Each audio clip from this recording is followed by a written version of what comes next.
All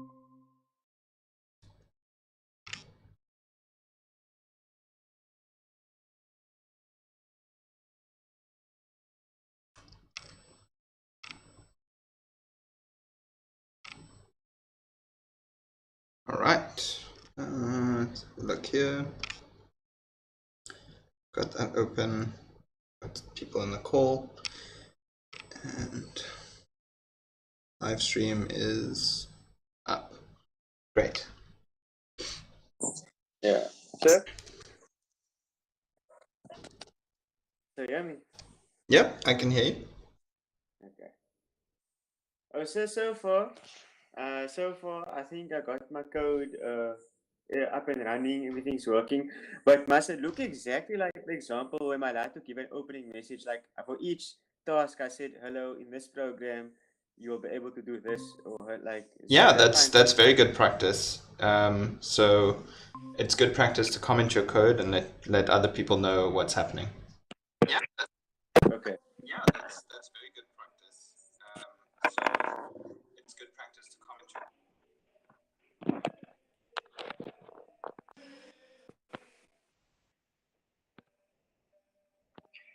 All right, so we've got quite a bit of work to cover today. We'll see how far we get in the time that we have. Remember that tomorrow your assignment is due, so actually, let's say we'll do 30 to 35 minutes of lecturing, maybe 40 minutes, and then we'll leave the last 20 minutes of the lecture open for questions, so that we can ask and answer questions, because we won't get the opportunity until the assignments are due. Are there any questions before we begin?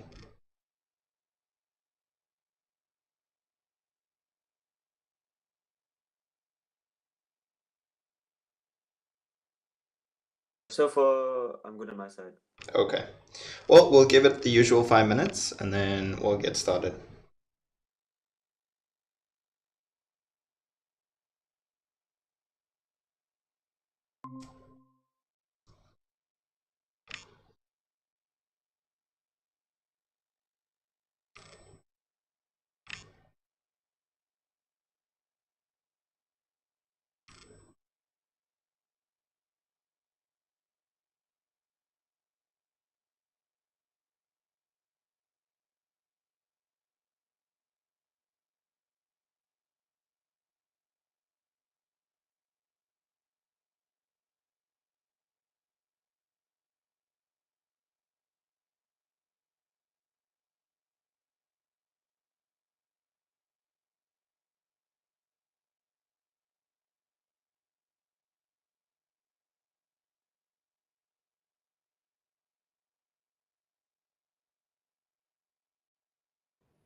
Just a reminder for anyone joining the stream, we'll start in about 3 minutes.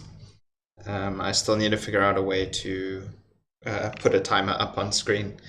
But yes, we'll start in about 5 past. If you have any questions about the assignment or the practicals due tomorrow, we'll be handling those at the end of the lecture.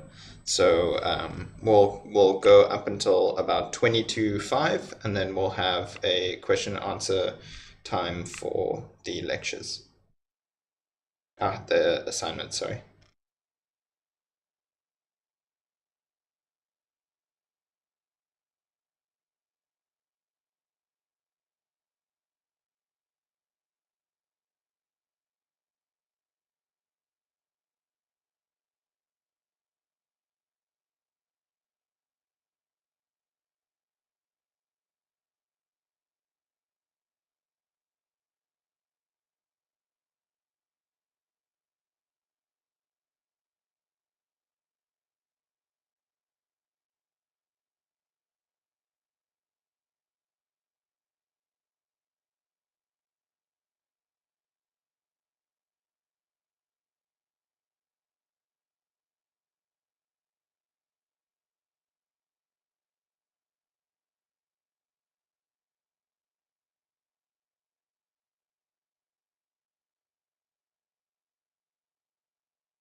So will we have an assignment tomorrow? Yes, a new assignment will be released tomorrow, and it will be due next week, Friday. Okay. Yeah, so you've done assignment 1 for term 4, and then assignment 2 will be released at noon tomorrow. There are some people who have gotten extensions, so I won't release the assignment solution until after their extensions are up. Usually I would want to release the assignment solution on a Wednesday, but because people will still have an extension, I'll release the assignment solution only after all the extensions are done.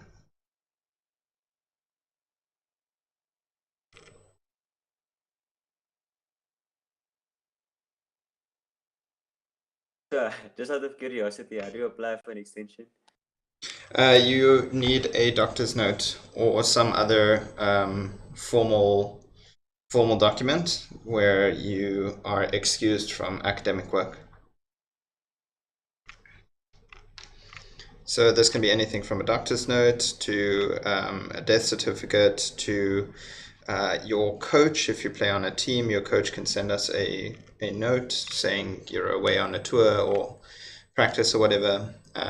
Any kind of formal document that excuses you from academic work will automatically grant you an extension.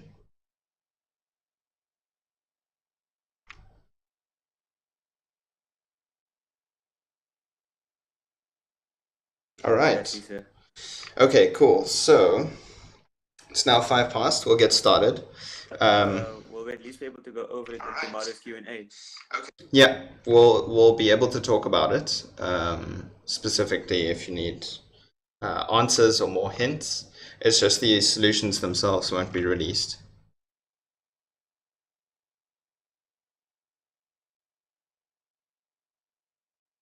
Yeah, so we can get started, I think. I'll have a look. So today we're going to be diving a bit deeper into methods. Yesterday we looked at object-oriented programming in general and had some basic definitions. So by now, if I showed you a class, you should be able to tell me what the class name is, what the attributes are, and then what the behaviors or the methods are. You should also be able to define for me what a class is and what an object is. Today, we're going to be looking a little bit further into methods, and we're going to be touching a little bit deeper on how objects, which are instances of classes, work. So, we've written a method, and now we need to call that method. When we call a method, it's called invoking it. And when we invoke a method, we have to specify which object we're calling that method on. Okay, so you remember in the last lecture, when we wrote our class, we wrote a method as part of that class. And then when we wanted to use that class, we created an object where the type was the same as the class. Okay, so when we call methods now, when we want to use that method and actually call it, in the last lecture we had the greeter class that we would call the say hello method on. When we do that, we need to specify which object we are calling it on. And the keyword here is that it's an object. So the formal definition is, or the formal term is, it's called a receiving object. But you can just see over here, we have the object name, the dot, the name of the method, and then any arguments that that method might have. So that's the syntax for invoking a method. Okay, so let me just double check here. Yeah, so when we do this, there has to be a way for us to see the difference between one object and another object, or the idea of scope, if it's part of our class or our object versus another object or another class. And that is where the this keyword comes in. When we say this, we are talking specifically to the current object where we find ourselves in. So not the class specifically. It is the object, so the exact instance of the class that we are working with. Okay. Up until now, we could have omitted this keyword. However, it's good practice to use it. We'll have a look at why it would be necessary and where it comes into play. But all you need to know is that this refers to the scope of the object or the instance. Previously, we had the class scope, a method scope, and so on, and the global scope. This is a way to refer to the receiving object. So when we call a method name, or when we call a method, that is referring to this. Okay, so this means the receiving object, or the particular instance. Okay. So, for example, if we have the following class, kind of getter and setter methods for it, we say, okay, public class example, we have a private attribute called age. Then we have a method which has a public access, so we can access it from outside of the class scope. A void return type, which means that we are not returning anything. And we have the method name, which is set age, and a single parameter, which is called integer, which is of type integer, and is called age. So now, the logic is that we want to set this age of the class to the age given, right? But we have this ambiguity here. It's ambiguous as to what we want to return. There is no such confusion over here in the getAge method, because with getAge, there is no other variable or identifier of the same name in the scope. Okay. However, over here, we need to be able to resolve this ambiguity. And we do that by using the this keyword. So when we say this, we refer to the object. So this example class, or the object that it's instantiated, and the age. So we say this dot age. So we're essentially saying, look at the current object that we're working with and assign the age to it. Okay, and something just to recall from yesterday's lecture, the method signature is once again the name and the type and number of parameters of a method. When we overload, we change the type and number of parameters. Okay, so if we invoke the setAge method by running example.java, we will say, okay, we create a public static void main, which is our entry point, our special method. We create a new object of the class type example, and then we call the method where this object that we've created, right, so this new object over here, is now the receiving object of the method. If you remember over here, is now the receiving object, and we call the method with an integer, and then we print it out. So if we don't use the this keyword, the following happens. It'll output 0. And that's because when Java looked at the code and resolved the ambiguity, it said, okay, this age is now equal to itself. Okay, and that's why the age of the object, the internal attribute, wasn't changed. Instead, if we say this.age and we run the code, then it correctly gives us 20 as the new age once we've updated it. Is everyone on board? Any questions?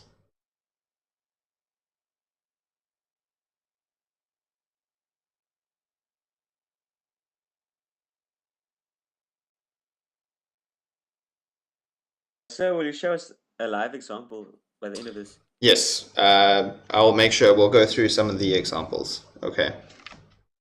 You are also welcome to if you're working in IntelliJ or something, add some breakpoints and then go through it and look at the variable names in the program as you move through all the breakpoints. Okay, so now we've been talking a lot about instances. So we're going to circle back to that idea where we have multiple objects which are an instance of a class. So the class is the blueprint, and the object is something we create from the blueprint that we can interact with. And that's called an instance or an object. Here, we once again create two different objects, and then we say that this should be equal to this, because they're both newly created objects, but we haven't changed anything. So the content is essentially the same. What will this print out? We already mentioned it in the lecture on Monday, but anyone want to take a guess as to what this will print out?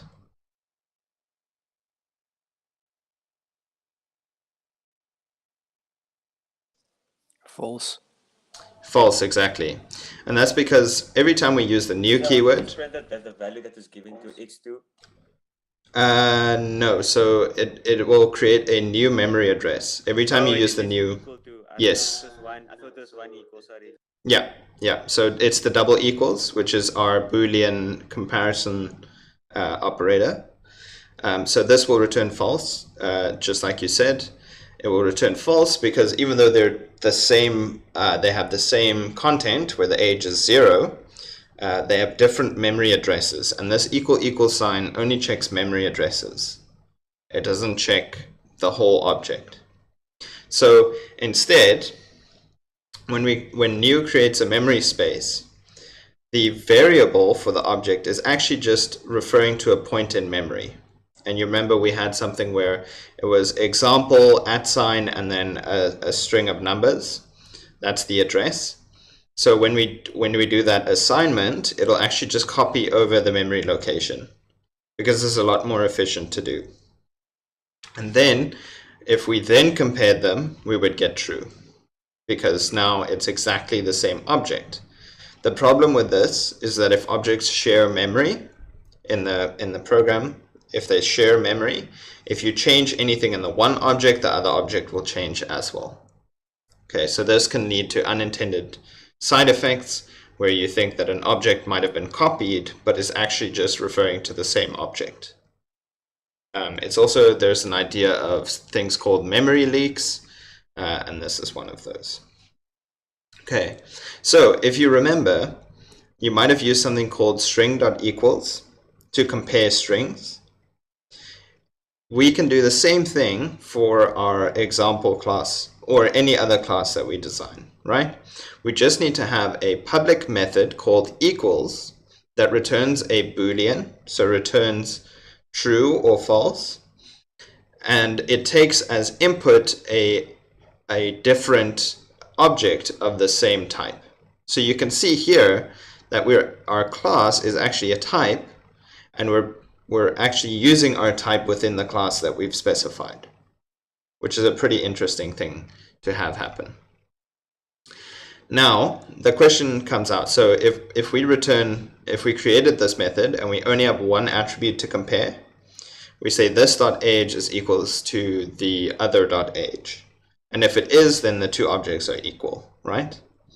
But how are we able to access the other.age, which, if we look into example, is a private integer? Well, the idea behind that is encapsulation. We are inside of our class. So anything that is private within this class is accessible to us because we're inside the scope of the class. So other.age recognizes that we are actually in the class, and so we are allowed to access the private variables and the private attributes. Okay. So now we can change our code where instead of saying example1 equals example2, we call our new method example.equals the other object. And now it correctly outputs true. Even though we've created both of them, separately. So these have different memory addresses and different blocks of memory where they store the age attributes. However, because they are newly created objects, the ages are the same, and so when we call dot equals, we get true. Is everyone on board with this?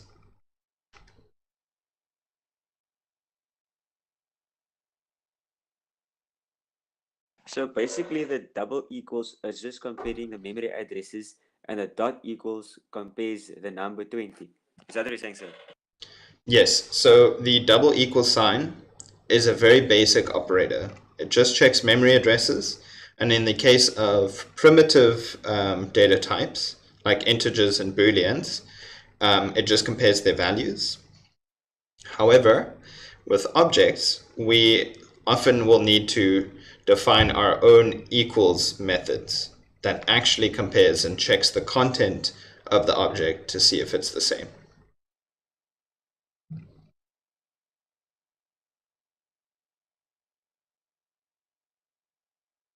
Okay, so we're going to move on. If you're not following, please say now.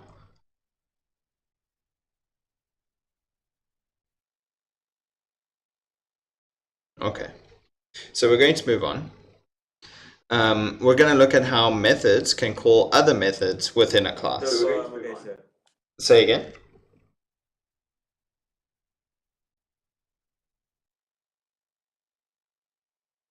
Yeah, I was saying I'm okay, sir. Okay, Carry on. excellent. So now we're going to look at how to call methods from other methods in a class.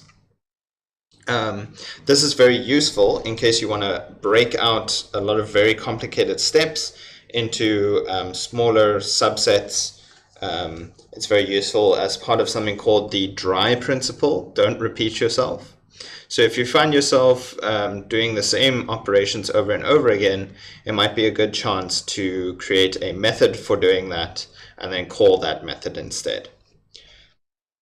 So we'll look at something like the submarine class.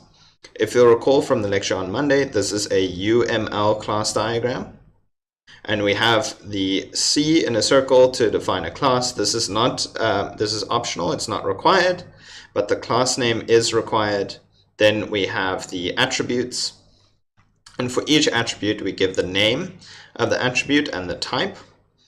And then for all of the methods or behaviors, we give the return type, and if they do, we give the parameters, right? So here we have 3 different methods or behaviors and 3 different attributes. So we're storing a name as a string, we're storing the current depth of the submarine as a double, the oxygen remaining as a double as well. We have a method, all systems okay, that returns true or false if all systems are okay. We have a method called refill oxygen that doesn't return anything. And then we have a dive to depth method that takes a depth, and then presumably the submarine will try to dive to that depth. So this is something we're looking at, and we're going to see how these helper methods might work. So we might implement this class where we implement all of the attributes. This is something I would expect you to be able to do by now. So if you had this picture here, I would expect you to be able to define these attributes in a class. Then we have something over here that we'll look at. This is a special type of method, something over here, and something you should note is that the method name is the same as the class. We're going to look at that in a little bit. But then we have all of our behaviors over here. So all of the behaviors are down here, plus some extra private helper methods. So we check if the depth is okay, and then we check if the oxygen levels are acceptable. So you can see over here we have our all systems okay, and all systems okay says okay, the oxygen is okay if we've checked the oxygen levels returns true. The depth is okay if we've checked the depth and it's returned true, and then we return oxygen and depth okay. So you can see here we actually called the private methods inside of our class. So you can do that. If it's not something that you need to call from outside of the class, you can still create very useful helper methods inside your class and call them from within the class. So breaking this up is very interesting. Methods within a class have the following interesting properties. They can call each other without needing the this keyword. They also have access to private class attributes, and they can return values to the calling method, the same as normal methods. So this is very useful. You want to break a program up into these kind of reusable methods, and your classes, you can have helper or utility methods that'll do some more complicated stuff for you. Then of these, we have a special type of method called the Boolean method. Well, it's not that special. The Boolean method is mostly useful for checking state, or checking if things are valid, right? So a Boolean method only returns true or false. And as such, they can be simplified quite nicely. So the following two methods are both equal, where with this one, we first set a return value is okay to false. Then we say, okay, is the current depth greater than the max depth? If it is, then is okay is true. If the, or I guess this should be less than, right? If we're not as deep. And then we return is okay. However, we can be very efficient and get rid of all of this and all of this over here and just return this Boolean check that we're doing. And so we can just make a very simple method that will check some sort of condition in our object and return whether or not it's true or false. Okay, so this is a little trick to make your code a little bit prettier and a little bit more efficient. So you're not assigning and creating new variables, you're just returning based on the current attributes or the current state of the object. So why wouldn't the following just be a Boolean method? Why do you think that is?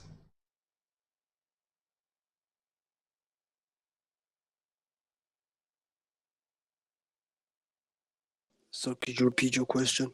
Yes, so over here, we simplified the method quite a lot.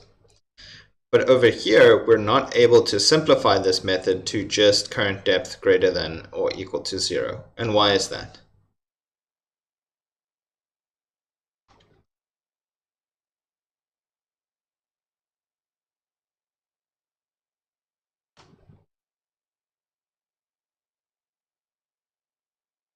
I'm not sure, sir. Yeah, so the trick here is that we are actually assigning something. We have to do something other than just check some data. So we're refilling the oxygen remaining, or we're assigning the attribute oxygen remaining over here in this line. So we actually need to perform something, and therefore we can't just simplify it to a single return statement. Okay, so the trick is useful if you're not actually doing anything, if you're just checking values. But the trick is not useful if you have to actually assign stuff. We have about 13-14 minutes left before I want to open the floor to pracs and questions, so we're going to move ahead. If at any point you're stuck, please stop me, but otherwise I'll just go ahead and see how far we can get. And then stop. So if you don't understand anything, please stop me or interrupt me. Otherwise, I'm just going to move ahead. So now we have the special method we're going to look at, where it is a public. We don't have a return type specified, as we might normally have. The method name is the same as the class name, and it has some parameters. And then inside, we take the name and we assign it to this.name, so the current instance of the object. This attribute, we'll assign it to the name because we're resolving the ambiguity. We assign the current depth to 0, and we've set the oxygen remaining to the max oxygen capacity. Okay, this method here is special because it's called a constructor. when we construct our object, we want to set some sort of initial state for the object, set the variables to something, set the attributes, and ready our object to be used. And to do that, we use a constructor. So it's called a constructor method, and it's a special method. You've already used a constructor when you created a scanner, and the scanner requires something to read from. And so when we create the scanner, we give it something to read from. In most cases, this is system.in. However, if you're working with files, you will give it a file object, right? So the constructor takes parameters and uses them to set up the object into an initial state. So let's quickly just pause and recap before we move on. The keyword this, it's used to refer to the receiving object of a method. The receiving object is the method, the object on which the method was called, and it can be used to clear up ambiguity. Okay, the equals operator on objects only checks if the memory or the memory address or the reference is the same and not the content. You should instead implement your own equals method for your class, as below. Boolean methods are very simple methods that contain a single return statement of a Boolean expression. And then we're now touching on constructors. So a constructor is a special method where we have no return type, and the name is the same as the class name, and then you can have any number of parameters. You can also overload. Remember overload from the last lecture where we changed the type and number of parameters. You can overload constructors to use as much data as you have available or as little data as you need to set up the object. So you can have multiple constructors for a single Java class. The requirements, however, for a constructor are that it must be public, that there's no return type, and that the method name is the same as the class name. If you have those three things, you can have multiple overloaded constructors, and they'll have different method signatures because the type and number of parameters are different. So there's also a special version of a constructor called a default constructor. And as you can imagine, the default constructor is used to set up an object in case you have no starting parameters. So it's how do we create an object without any extra data? We just set everything to the default. That's the default constructor. So the Java compiler can kind of create or derive a default constructor for you, but it's pretty limited. So if we had the following class with a private integer of arrays and a private string name, the Java compiler is able to set the name to an empty string, but it won't know how big of an array you want. So if you just created this object without a specific default constructor and then try to access the numbers attribute, it would be null. There would be no instantiated array. Okay. And that's because you have this idea of ambiguity. The Java compiler won't know what size you want your array, and so will leave it as null or 0. It is therefore good practice to always define your own default constructor so that you know you can just get a valid object out of it. Okay, so we can have a look at something like a default constructor where we take no parameters. So this is the default constructor because it takes no parameters, and as it's a constructor because it has no return type, and the method name is the same as the class name. We set the numbers to a default integer array of 5. We set the name to default. We can also just set the name to an empty string if we want. However, we have overloaded the constructor to change the type and number of parameters. So now we have two parameters of type string and of type integer array. And then we have our this keyword in force because we are assigning with a little bit of ambiguity. So the numbers is equal to the array passed in, and the name is equal to the string passed in. We can then even create another constructor that takes only a string name, and we then set the numbers to a default empty array or a default array of a certain size, right? So those are default constructors. We've talked about overloading. So having multiple constructors is an example of overloading methods. There are more than one method of the same name, but they have a different signature. And the signature is composed of the name, the access, and the type and number of parameters. So in this case, the type and number of parameters is changed. For the default constructor, it's 0, it's nothing. And then for every other constructor, we are overloading it. We are adding however many parameters we need. So we can do the following, where we can just have multiple different methods. Each of these has a different method signature. So these are all valid. Okay. Even though method C has the same name, it has different type and number of parameters. Even though method A and method B have the same type and number of parameters, they have different names. Okay, so each of these have different signatures.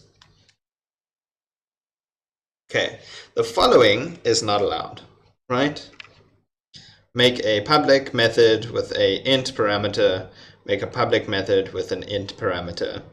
How does the compiler know which one to use? It doesn't. It's ambiguous. So the compiler is not able to decide which version of the method you are calling, and that's where the method signatures come in for method overloading.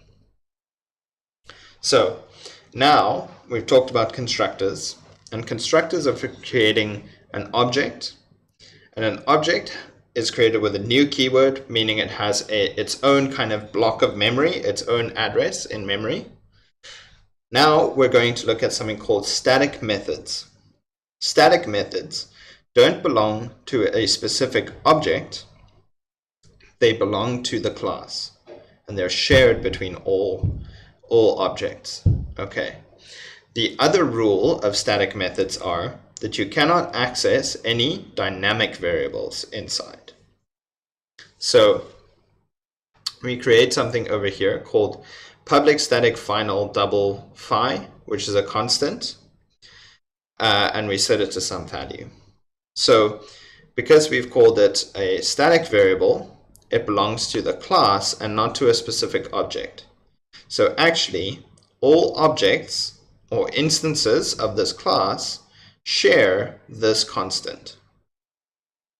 Okay, it gets a bit confusing, don't worry, we'll touch on it again next week. But the idea is that if you had something like a calculator, you could declare a static variable called the memory, then have methods that use, then you would have methods that can, multiply two numbers, and you store it in the memory. You can then get the memory and clear the memory. Now, if we run this, and we'll look at it, I see I'm running out of time. If we run it, and we'll look at this, I'll also put the slides and code samples up. If you run it, you will see that the memory is actually shared between all of the calculators. So over here, we create a main calculator and an other calculator with a quantum calculator. Then we say the calculators share the same memory address, right? There should be memory address or reference using the equals operator. So we would expect this to be false. The memory of the main calculator is get memory. The memory of the other calculator is get memory. Then on the main calculator, we multiply 5 times 4, and then we check the memory. And so what we'll see is that they share the memory, the memory attribute. So they don't share the same memory address. That's bad wording on my part. They don't have the same address, but they share the same attribute, the exact same attribute. And that's because it's static. If something is static, it belongs to the class and not the specific instance. So the way you can think of this is if you had the memory space, like this, and this is all the memories reserved for the class. Then you would create an object using the new keyword, and another object creating the new keyword, and this would be object 2, and this would be object 1. Static variables and static methods are a part of the class. So they would both point to the same attribute if it's static. Does that make sense?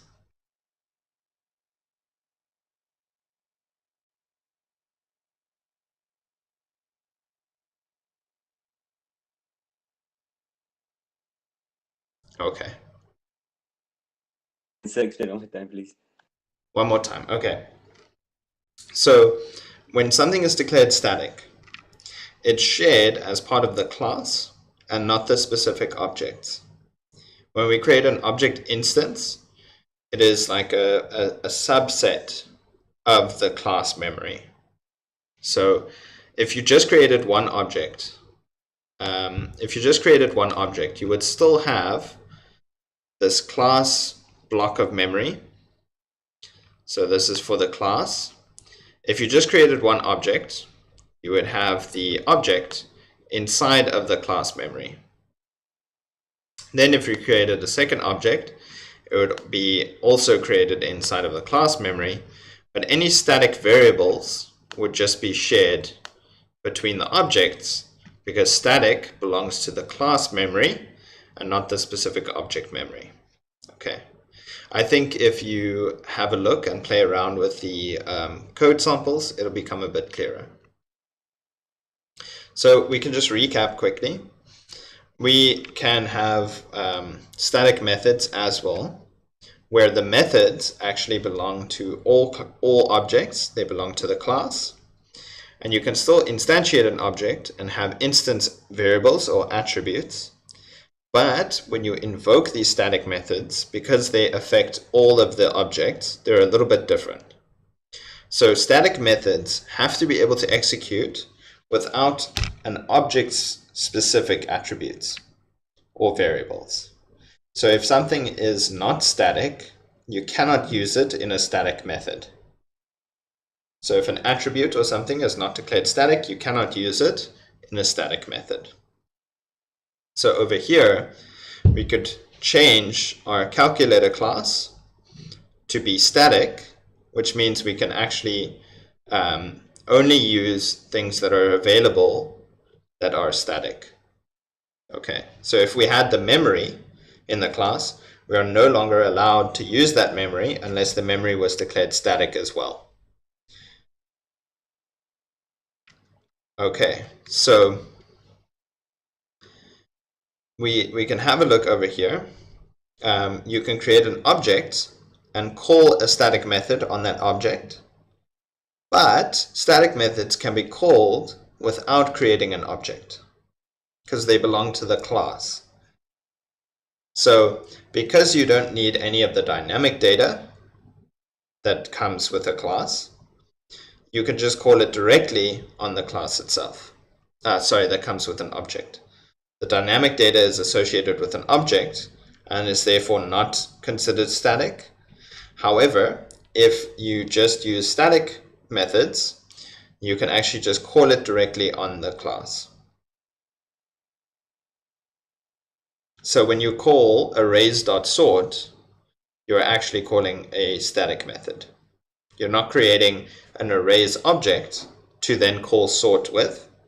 You're actually just calling a static method that is part of the arrays class.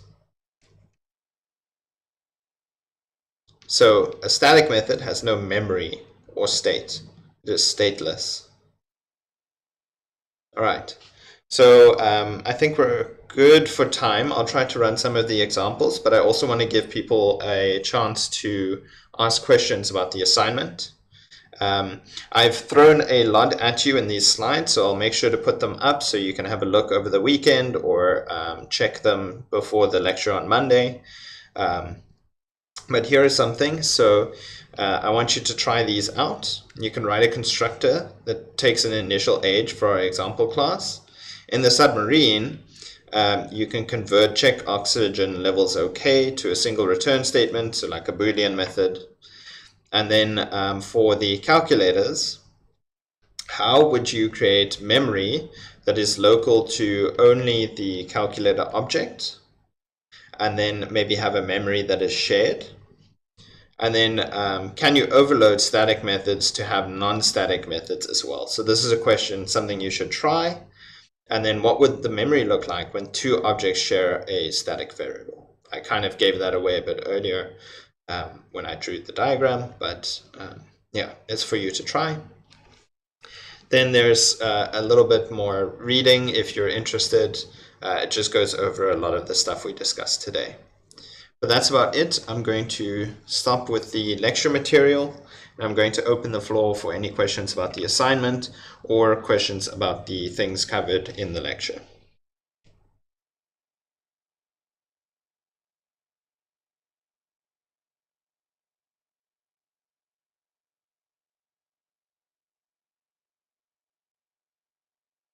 Sir? Yes. I wanted to say, is tomorrow's new assignment going to be heavily based on this week's work? Because I'll be honest, I didn't get a chance to code this week's work because I was busy doing last week's assignment. Yes. Yeah. So it will be. It won't be as involved. So it'll mainly just be object-oriented basics, making sure you can create a class, give it attributes, and maybe call a method or two on it. Okay, so don't be so intense because I must still practice this week's work. Yeah, no, we're just we have to move forward a little bit, but I know that this has been quite a lot. So this week's assignment coming up won't be super heavily based on static methods. I don't expect you to know everything just yet. Yes. Oh, and sir, I wanted to say for one of the tasks for what you call it, for the assignment, I did use this website. So what I did was I just said I made a bottom thing called references, and I provided the link of the Yeah. website, and I said that I use this website to assist me in this code. So is that fine? Yeah, that sounds fine. Make sure to put it in your source code as well. So comment in your source code. Oh, like in my code itself on where it helped me. Yeah. So where you use the help, you can comment in there as well. Okay, sir. Yeah. Are there any other questions about the assignment or? Yes, I have a question Go ahead. about the assignment. I used for task one, I had the user input their file path, and it only recognizes if the file path does not exist after it also asks the user to input the start and end index. Is that okay? Yeah, that's fine. Is it being done with a file not found exception? Yes, it's being Okay. used with the file not found exception. Yeah, then that's Because fine. okay, Yeah. thank you. Yeah, so I don't think you'll be penalized for it. But if you're pedantic, then you would say you should be checking if the file exists before asking user input.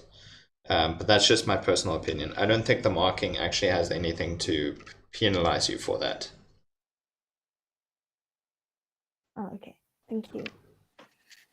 Any other questions? Yes, sir.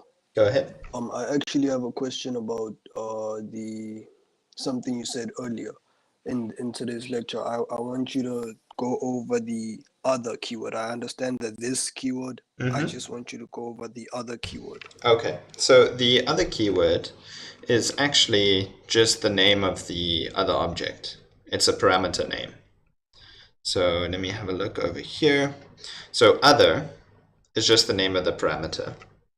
We can call this anything. You can call this object2 or whatever you want. This keyword is an actual keyword, and other is just a parameter name. Does that make sense? That makes sense. I thought other was also a keyword.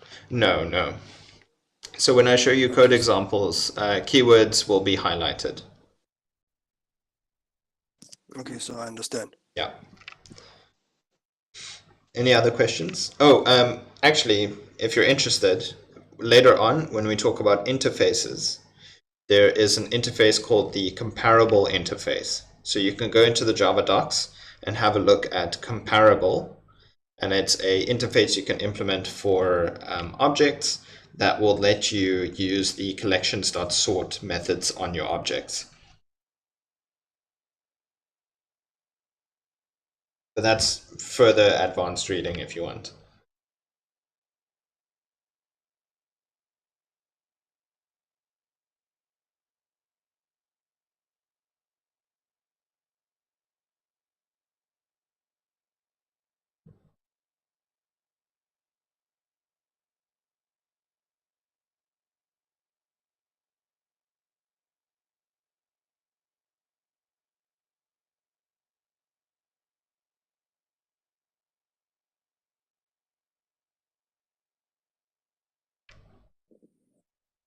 We still have 10 minutes left. So if you want to ask any questions, feel free. If not, I'm going to end the stream for now. I will stay on the Google Meet, to answer any assignment questions, and then we will pick it up again tomorrow for the consultation session. But that'll be all for the lecture. If you don't have any questions about the lecture material or the assignment, feel free to enjoy the rest of your day. Otherwise, I will see you tomorrow for the consultation session if you have any questions. Otherwise, I will see you on Monday. So have a good evening and enjoy. I will stick around on the Google Meet for any further questions.